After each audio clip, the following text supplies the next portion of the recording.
Hello guys, welcome to Mission Study. Guys, आज के इस वीडियो में हम कठोर उपनिषद के बारे में बात करेंगे।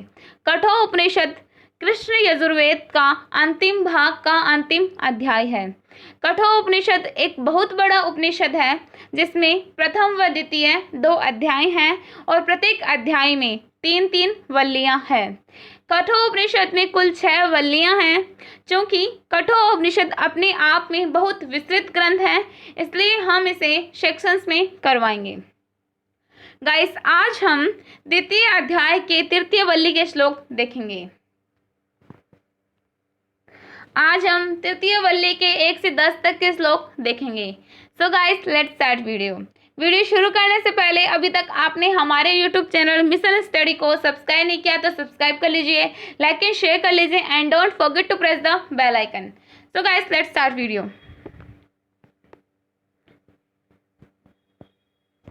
पहला श्लोक है उधर्व मूलो अवाक शाख एषो अश्वथ सनातन तदेव शुकम तद ब्रह्मा तदेव अमृत मुच्यते तस्मिन् लोकाश्रिता सवे तदु नात्येति कश्चन एतद्वे तत्।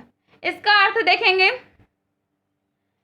जिसका मूल ऊपर की ओर तथा शाखा नीचे की ओर हो, ऐसा यह अश्वत्थ वृक्ष सनातन अनादिकाल है।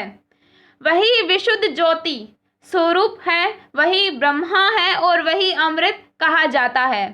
संपूर्ण लोक उसी में आश्रित हैं, कोई भी उसका अतिक्रमण नहीं कर सकता। यही निश्चय वह ब्रह्मा है। एतद्वे तत् का मतलब है यही निश्चय वह ब्रह्मा है। इसका श्लोक देखेंगे। उधर्व मूलो अवाक शाख, जिसका मूल, उधर्व मूल जिसका मूल ऊपर की ओर, उधर्व का मतलब होता है ऊपर की ओर, अवाक शाखा तथा शाखाएं नीचे की ओर, अवाक मतलब नीचे की ओर।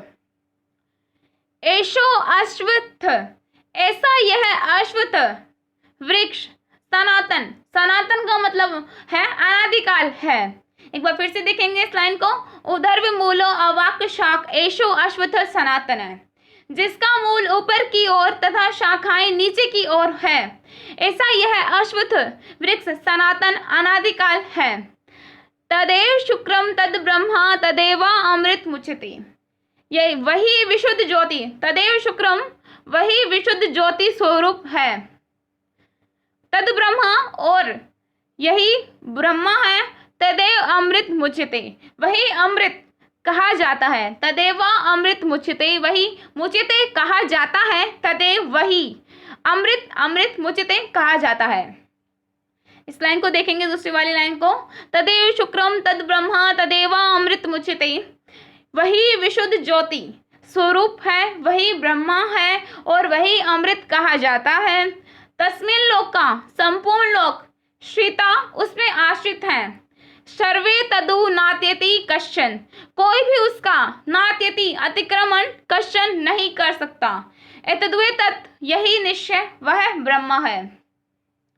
यमराज नचिकेता से कहते हैं कि उधर्व मूलो अवाक शाख एषो अश्वत्थ सनातन तदेव शुक्रम तद ब्रह्मा तदेवा अमृत मुच्यते तस्मिन् लोकाश्रिता सवे तदु नात्यति कश्चन एतद्वे तत्। इसका आशय कि जिसका मूल ऊपर की ओर तथा शाखाएं नीचे की ओर है, ऐसा वह अश्वत्थ वृक्ष सनातन अनादिकाल है, वही विशुद्ध ज्योति स्वरूप है, वही ब्रह्मा है और वही अमृत कहा जाता है। संपूर्ण लोग उसी में आश्रित हैं, कोई भी उसका अतिक्रमण नहीं कर सकता, यही वह निश्चय ब्रह्मा है। दूसरा श्लोक है यदिदं किं च जगत् सर्वं प्राण एजति निष्ठितं महं भद्यं वज्रमुद्धतं य एतद्वि दूरमितास्ते भवन्ति। इसका अर्थ देखेंगे, यह जो कुछ सारा जगत है, प्राण ब्रह्मा में उदित होकर उसी से चेष्टा कर रहा है। वह ब्रह्मा महान भय रूप और उठे हुए वज्र के समान है। जो इसे जानते हैं वे अमर हो जाते हैं। तो यदिदं किं च जगत् सर्वं प्राण एजति निश्रितम्, यह जो कुछ सारा जगत है, जगत सर्वम सारा जगत है। प्राण प्राण एजति निश्रितम, ब्रह्मा में एजति उदित होकर निश्रितम उसी से चेष्टा कर रहा है। यदिदम किंच, यह जो कुछ, जगत सर्वम सारा जगत है। प्राण एजति, प्राण क्या है? ब्रह्मा, ब्रह्मा में एजति उदित होकर निश्रितम उसी से चेष्टा कर रहा है।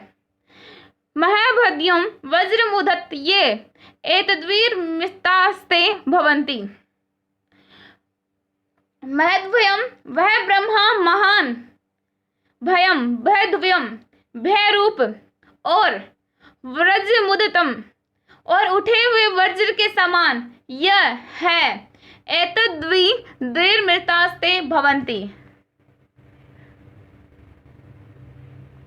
एतद्वी दूर मृतास्ते, जो इसे जानते हैं, मृतास्ते वही अमर हो जाते हैं।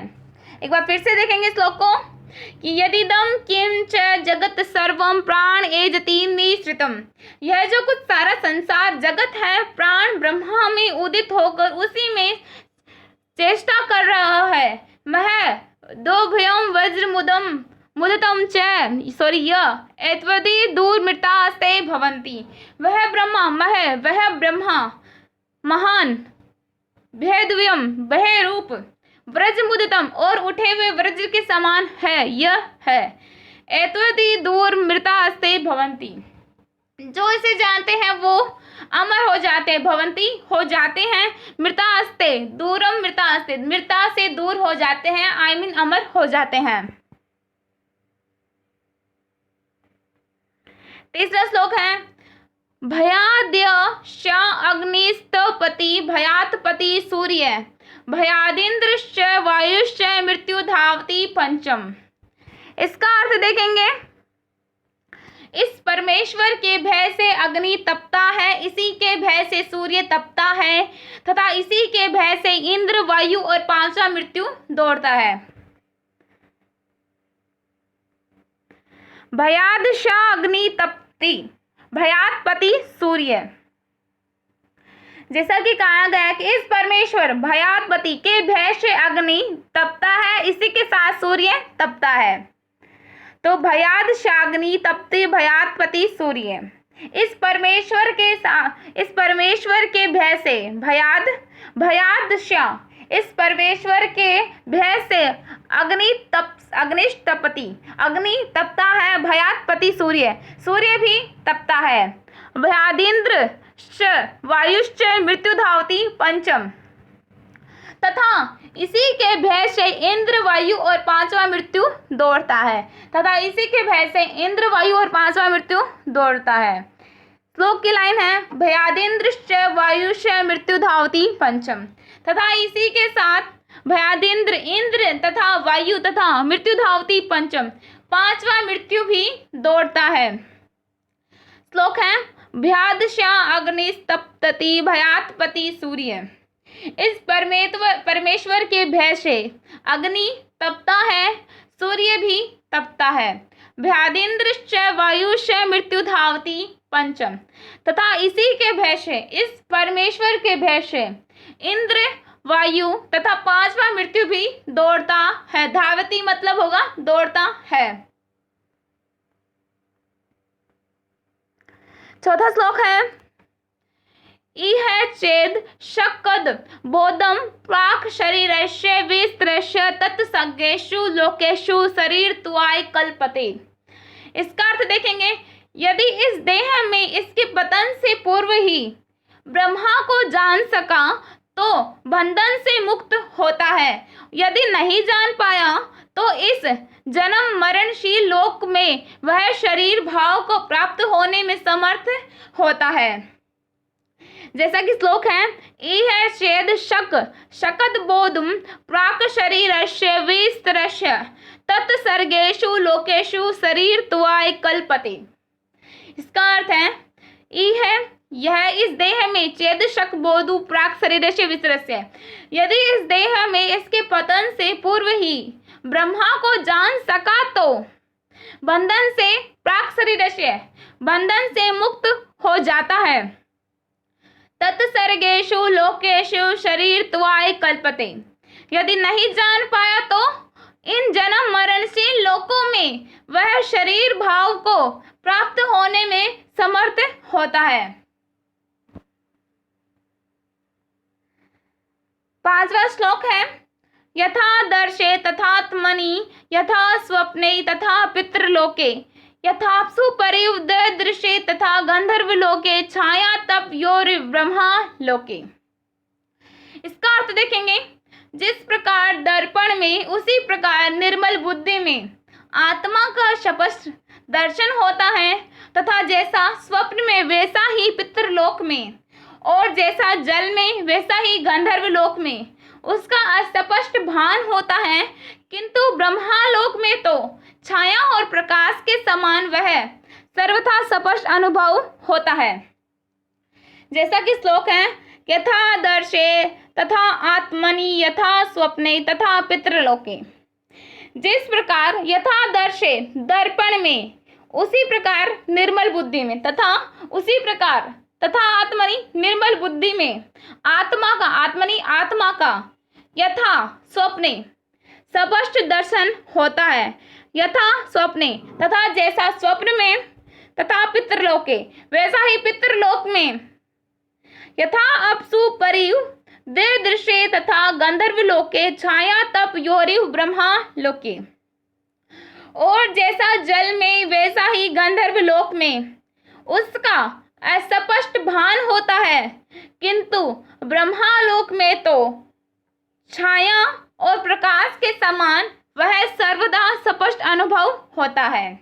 यथा आपसु जैसा जल में परिव दृश्य वैसा ही गंधर्व लोक में उसका भान होता है, किंतु छाया तप योरिव ब्रह्मालोके।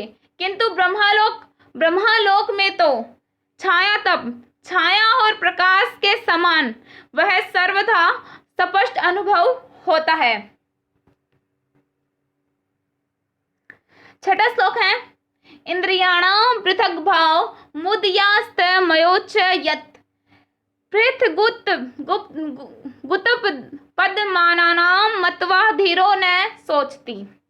इसका अर्थ देखेंगे, पृथक पृथक भूतों से उत्पन्न होने वाली इंद्रियों के जो विभिन्न भाव तथा उनकी उत्पत्ति और प्रलय हैं, उन्हें जानकर बुद्धिमान पुरुष शोक नहीं करता। जैसा कि इंद्रियाणां पृथक भाव मुदया स्तमयोच यत् पृथक गुप्त पद्मानानां मत्वा धीरो न सोचती। इसका अर्थ है, इंद्रियों के जो पृथक भाव पृथक पृथक भूतों से होने वाली विभिन्न भाव तथा इसकी उदया स्तमयो च यत् उदया उसकी उत्पत्ति और स्तमयो प्रलय हैं, पृथगुत्प पद्मानानां मत्वा धीरो न सोचती। उन्हें जानकर धीरो बुद्धिमान पुरुष सोचती शोक नहीं करता। जैसा कि श्लोक में कहा गया है, इंद्रियाणां पृथक भाव मुदया स्तमयो च यत् पृथक पृथक भूतों से उत्पन्न होने वाली इंद्रियों के जो पृथक भाव जो विभिन्न भाव तथा उदया उनकी उत्पत्ति स्तमयो और प्रलय हैं च यत् है पृथक गुप्त पद्मानानां मत्वा धीरो न सोचती। उन्हें जानकर धीरो बुद्धिमान लोग पुरुष शोक नहीं करता। 7वां श्लोक है, इंद्रियेभ्य परम मनो मनस सत्वमुत्तमं सत्वादधि महान आत्मा महतो अव्यक्तमुत्तमम्। इसका अर्थ देखेंगे, इंद्रियों से मन पर उत्कृष्ट है, मन से बुद्धि श्रेष्ठ है, बुद्धि से महत्व बढ़कर है तथा महत्व से अव्यक्त उत्तम है। अब यहाँ पे श्रेष्ठता के बारे में बताया गया है इस श्लोक में। तो इंद्रियेभ्य परम मनो, इंद्रिय से भी पर मन उत्कृष्ट है, सत्वम उत्तमम, इंद्रिय मन पर उत्कृष्ट है, मनस सत्व उत्तम, मन से बुद्धि श्रेष्ठ है, सत्वादधि महान आत्मा बुद्धि से महत्व बढ़कर है, महतो अव्यक्तम उत्तमम तथा महत्व से अव्यक्त उत्तम है। जैसे कि क्रम है कि इंद्रियों से मन, मन से बुद्धि, बुद्धि से महत्व, महत्व से अव्यक्त उत्तम है। 8वां श्लोक है अव्यक्ताक्तु पर पुरुषो व्यापको अलिंग एव च य ज्ञात्वा मुच्यते जंतुर्मृततम च गच्छति। इसका अर्थ देखेंगे, अव्यक्त से भी पुरुष श्रेष्ठ है और यह व्यापक तथा अलिंग है, जिसे जानकर मनुष्य मुक्त होता है और अमर तत्व को प्राप्त हो जाता है। श्लोक है अव्यक्ताक्तु पर पुरुषो व्यापको अलिंग एव च यह ज्ञात्वा मुच्यते जंतुर्मृतत्व च गच्छति। तो अव्यक्ताक्तु पर अव्यक्त से पुरुष श्रेष्ठ है, व्यापको अलिंग एव च और वह व्यापक तथा अलिंग है, यह ज्ञात्वा मुच्यते तथा जिसे जानकर मनुष्य मुक्त होता है, मुच्यते मुक्त होता है, जंतुर्मृतत्वम च गच्छति और अमरत्व को प्राप्त हो जाता है। 9वां श्लोक है न सन्दृशे तिष्ठति रूपमस्य न चक्षुषा पश्यति कश्चिन् हदा मनीषा मनसाभि कल्पितो ये एतद्वि दूरमृतास्ते भवन्ति। इसका अर्थ देखेंगे, इस आत्मा का रूप दृष्टि में नहीं ठहरता, इसे नेत्र से कोई भी नहीं देख सकता। यह आत्मा तो मन का नियम करने वाली हृदय स्थिता बुद्धि द्वारा मनन रूप सम्यक दर्शन से प्रकाशित हुआ ही जाना जा सकता है। जो इसे ब्रह्मा रूप से जानते हैं वे अमर हो जाते हैं। जैसा कि श्लोक में कहा गया है, न सन्दृशे तिष्ठति रूपमस्य न चक्षुषा पश्यति कश्चिन्। तो इस आत्मा का रूप दृष्टि में नहीं ठहरता, रूपमस्य न सन्दृशे तिष्ठति, तो इस आत्मा का रूप दृष्टि में नहीं ठहरता, न चक्षुषा पश्यति कश्चिन्, इसे नेत्र से भी कोई नहीं पश्यति देख सकता। हदा मनीषा मनसा भी कल्पितो, यह आत्मा तो मन का नियमन करने वाली हदा हृदय स्थिता मनीषा बुद्धि द्वारा मनसा मनन रूप सम्यक दर्शन से प्रकाशित हुआ ही जान सकता है। यह एतद्वि दूरमृतास्ते भवन्ति, जो इसे ब्रह्मा रूप से जानते हैं वे अमर हो जाते हैं। श्लोक का आशय है कि यह जो आत्मा है वो दृष्टि में नहीं ठहरती, यानी हमारी जो दृष्टि है इसे देखकर नहीं दोबारा देखती, तो इसे नेत्र से भी कोई नहीं देख सकता। और यह आत्मा तो मन का नियम करने वाली हृदय स्थित बुद्धिहारा मनन रूप सम्यक दर्शन से प्रकाशित है, जो कि हुआ ही जान सकता है, यानी कि जो सम्यक दर्शन से प्रकाशित हुआ ही जान सकता है। जो इस ब्रह्मा को जानते हैं वे अमर हो जाते हैं।